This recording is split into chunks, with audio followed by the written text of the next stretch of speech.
ধামরাইয়ে প্রায় ৪০০ বছর ধরে চলে আসছে ঐতিহ্যবাহী রথযাত্রা উৎসব। এখানকার শ্রী শ্রী যশোমাধবের রথটি এশিয়ার সর্ববৃহৎ রথ হিসেবে পরিচিত।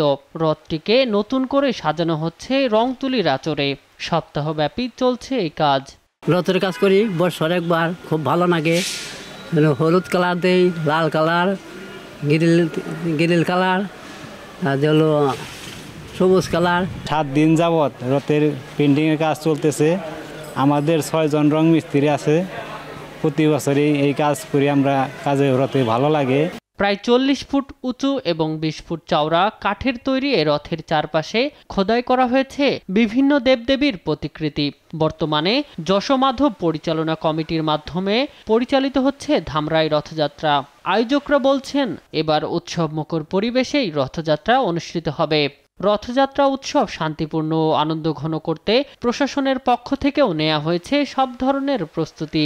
মন্দির কর্তৃপক্ষ এটি নিয়ে তাদের প্রস্তুতি সম্পন্ন করেছে। আশা করি আমরা যে 27 তারিখ অনুষ্ঠিত রথটি এটি অত্যন্ত চমৎকার পরিবেশন। আগামী 27 জুন শুরু হবে রথযাত্রা, আর 6 জুলাই উল্টো রথ টানের মধ্য দিয়ে রথযাত্রা শেষ হলেও রথ মেলা চলবে মাসব্যাপী।